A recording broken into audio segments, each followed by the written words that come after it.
Hello കൂട്ടുകാരെ, എല്ലാവർക്കും പുതിയൊരു വീഡിയോയിലേക്ക് സ്വാഗതം. ഇന്നിപ്പം നമ്മൾ വീഡിയോ എന്ന് പറയുന്നത് നമ്മൾ തേൻ എടുക്കുന്നത് എങ്ങനെയാണെന്ന് കാണിക്കാനാണ്. വീട്ടിൽ കുറച്ച് ചെറുതേൻ്റെ പെട്ടിയുണ്ട്. അപ്പം അപ്പച്ചൻ ഇങ്ങനെ ചെയ്തേക്കുന്നത്. അപ്പം അതെങ്ങനെയാണ് നമ്മൾ തേൻ എടുക്കുന്നതെന്ന് അതിൻ്റെ കാര്യങ്ങളൊക്കെയാണ് പറഞ്ഞു തരുന്നത്. അപ്പം ഞങ്ങൾ ഈ സമയമല്ല എടുക്കേണ്ടത് ആക്ച്വലി. പക്ഷെ ഞങ്ങൾ വന്നപ്പം അപ്പച്ചൻ ഞങ്ങൾക്ക് വേണ്ടി കാണിച്ചതാട്ടോ, ഒരു വീഡിയോ ആയിട്ട് എടുക്കാന്നുള്ള രീതിയിൽ കാണിച്ചു തന്നാണ്.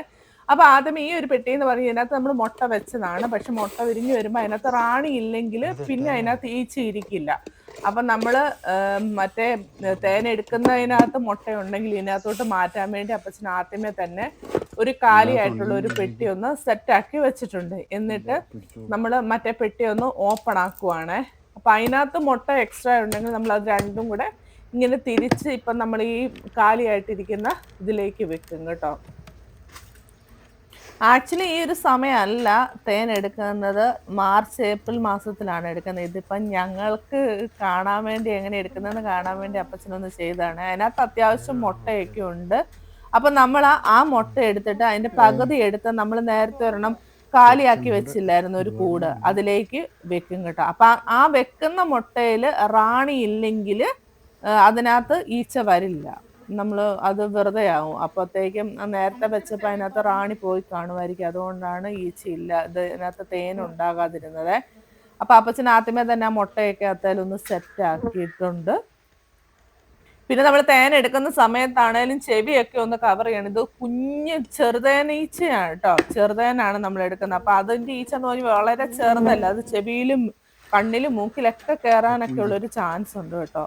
ഇതിനകത്ത് അത്യാവശ്യം തേനുണ്ട്. അത് കണ്ടോ, ആ ഒരു അറ പോലെ ഇരിക്കുന്നുണ്ട്. അപ്പച്ചനെ കട്ട് ചെയ്തിടുന്നത് അതാണ് തേന്. കണ്ടോ, ഇതാണെങ്കിൽ ഈ ചെറുതെന്ന് പറഞ്ഞാൽ ഇതിന് ഭയങ്കര വിലയാണ് താനും. ഇത് ഒത്തിരി ഔഷധ ഗുണം ഉള്ളതല്ലേ. പിന്നെ ആ മഞ്ഞ കളറിൽ കാണുന്ന അതിന്റെ പൂമ്പൊടി കേട്ടോ, അത് നമുക്ക് കഴിക്കാവുന്നതാണ്. അതും ഹെൽത്ത് വൈസ് നല്ലതാണ്, അതും നമുക്ക് കഴിക്കാവുന്നതാണ്. ഇതിൽ നിന്ന് ഒരു അത്യാവശ്യം തേൻ കിട്ടിയിട്ടുണ്ട്. പക്ഷെ ഇപ്പൊ സീസൺ അല്ലാത്തത് കൊണ്ട് അത്രയും ഇല്ല കേട്ടോ. ഇത് കണ്ടോ അപ്പച്ചൻ പിന്നെ ആ മറ്റേ പഴയ നമ്മൾ എടുത്തില്ല തേൻ എടുത്തതിനകത്തോട്ട് അതിലേക്കും കുറച്ച് മുട്ട എടുത്ത് വെച്ചിട്ടുണ്ട്. എന്നിട്ട് ഇതുപോലെ തന്നെ നമ്മൾ കെട്ടി വെക്കുക. പിന്നെ കൂട് വെക്കുമ്പോൾ ഒരു കാര്യമുണ്ട്, നമ്മൾ ഇപ്പം തേൻ എടുത്ത കൂട് ആ സെയിം സ്ഥലത്ത് വെക്കാറില്ല കേട്ടോ. ഇപ്പം നമ്മൾ പിരിച്ചൊരു ഇതിലേക്ക് ആക്കിയില്ലേ, അതാണ് നമ്മൾ ഇപ്പൊ ഈ തേൻ എടുത്ത കൂടിന്റെ സ്ഥാനത്ത് വെക്കുന്നതും തിരിച്ചങ്ങോട്ടും ഇങ്ങോട്ടും ചേഞ്ച് ചെയ്ത് വെക്കും. അപ്പം തേനീച്ച വന്ന് ആ കൂട്ടിലേക്ക് കയറിക്കോളും കേട്ടോ. പഴയ കൂട്ടിലേക്കും നമ്മൾ സെറ്റാക്കി മുട്ട സെറ്റാക്കി. ഇത് കണ്ടോ, ഇപ്പം വരുന്ന കണ്ടോ, അതെല്ലാം കൂട്ടത്തോടെ വരുന്നുണ്ട്. ഇതിപ്പോ നമ്മൾ പുതിയതായിട്ട് നമ്മൾ സെറ്റാക്കിയതാണ്. ആ കൂട് പഴയതായിരുന്നു, അവിടെ നിന്നാണ് നമ്മൾ തേൻ എടുത്തത്. അതല്ല ഇപ്പൊ അവിടെ വെക്കുന്നത്. കണ്ടോ, ആ തേനീച്ച മൊത്തം ആ കൂട്ടിലേക്ക് പോകാൻ വേണ്ടി നോക്കുന്നുണ്ട് കേട്ടോ. അതിനാണ് നമ്മൾ ഇങ്ങനെ ഓൾട്ടർ ചെയ്ത് വെക്കുന്നത്. എപ്പം നമ്മൾ തേൻ എടുത്താലും ഇങ്ങനെ തന്നെയാണ് ചെയ്യുന്നത്. അപ്പച്ചന് ഇതുപോലെ കുറെ കൂടുകൾ ഇങ്ങനെ വീടിന് ചുറ്റും തന്നെ ഉണ്ടാക്കി വെച്ചിട്ടുണ്ട്. ഈ കൂടുണ്ടാക്കുന്നതിനാണേലും ഒത്തിരി പ്രയാസമൊന്നുമില്ല. ഇതുപോലെ പലകൾ അങ്ങനെ കൂട്ടി വെച്ച് ആ കയറില്ലേ അതുപോലെ ഒന്ന് കെട്ടിക്കൊടുത്ത് നമുക്ക് ഉണ്ടാക്കിയാൽ മതി. നമുക്ക് കടയിൽ നിന്ന് മേടിക്കാൻ കിട്ടും എന്ന് പറഞ്ഞാലും ചെറുതേന് അത്യാവശ്യം വിലയുണ്ട് താനും. പിന്നെ അത് കിട്ടുന്നതും എത്രമാത്രം എന്താ പറയുന്നത്, അതിനകത്ത് മായമൊന്നും ഉണ്ടോ എന്നൊന്നും നമുക്ക് അറിയത്തില്ലല്ലോ, വിശ്വസിച്ച് കഴിക്കാൻ പറ്റില്ലല്ലോ.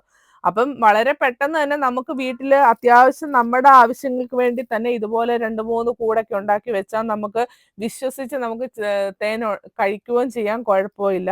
ഇനി ഇത് നന്നായിട്ടൊന്ന് പിഴിഞ്ഞ് നമുക്ക് അതിനുള്ളിൽ കണ്ട് ആ കറുത്ത കളറിൽ ഇരിക്കുന്ന മൊത്തം അറയാണ്, അതിനകത്ത് മൊത്തം തേനുണ്ട്. അപ്പം നമ്മൾ ഇത് കൈകൊണ്ട് തന്നെ നന്നായിട്ട് പിഴിഞ്ഞെടുക്കണം. അതെന്ന് പറയുന്ന ഒരു വാക്സ് പോലെ കേട്ടോ ആ കറുത്ത സാധനം ഇരിക്കുന്നത്. അതൊരു വാക്സ് ആണ്. നമുക്ക് ഈ വാക്സ് മാറ്റി വെച്ചാൽ നമുക്ക് കൂട് സെറ്റ് ചെയ്യുന്ന സമയത്ത് നമുക്കത് ഒട്ടിച്ചു കൊടുക്കാനൊക്കെ പറ്റുവേ. ചെറുതേന് ഏറ്റവും ഔഷധ ഗുണം ഉള്ളതാണ്. അത് പിന്നെ നമ്മൾ എല്ലാ ദിവസവും രാവിലെ ചെറു ചൂടുവെള്ളത്തിൽ തേനും പിന്നെ കുറച്ച് നാരങ്ങാനീരും കൂടെ ചേർത്ത് കുടിച്ചാൽ വണ്ണമൊക്കെ കുറയുമെന്നാണ് പറയുന്നത്. പിന്നെ കുട്ടികളുടെ ബുദ്ധി വികാസത്തിനും അതുപോലെ തന്നെ ആന്റി ഇൻഫ്ലമേറ്ററി എന്ന് പറഞ്ഞാൽ ഒത്തിരി രോഗപ്രതിരോധ ശക്തികൾക്ക് വേണ്ടി നമ്മളുടെ ബോഡിയെ ഹെൽപ്പ് ചെയ്യുന്നതാണ് തേൻ എന്ന് പറയുന്നത്. ഇനി അപ്പച്ചന് അതുപോലെ പിഴിഞ്ഞതിന് ശേഷം നമുക്ക് അതിനകത്ത് എന്തെങ്കിലും കരടുണ്ട്, ഈച്ചയും കാണും കേട്ടോ, തേനിനകത്ത് ഈച്ചയും കാണും. അപ്പൊ അതൊക്കെ ഒന്ന് നന്നായിട്ടൊന്ന് അരിച്ചെടുക്കണം കേട്ടോ. ഇതുപോലെ ഒരു അരിപ്പ ഉപയോഗിച്ച് നന്നായിട്ട് നമുക്കൊന്ന് അരിച്ചെടുത്തിട്ട് ഉപയോഗിക്കാം. ഇത് ഏകദേശം ഒരു 250 ml ഞങ്ങൾക്ക് കിട്ടിയായിരുന്നു കേട്ടോ, ഇത്രയും പിഴിഞ്ഞപ്പം തന്നെ.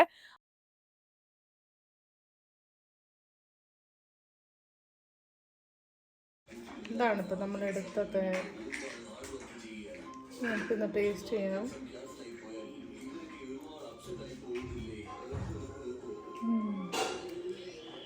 സൂപ്പറാട്ടോ. ആ ഫ്രഷോടെ തന്നെ നമ്മൾ പിഴിഞ്ഞിട്ടൊക്കെ കുടിക്കുമ്പോൾ സൂപ്പറാണ്.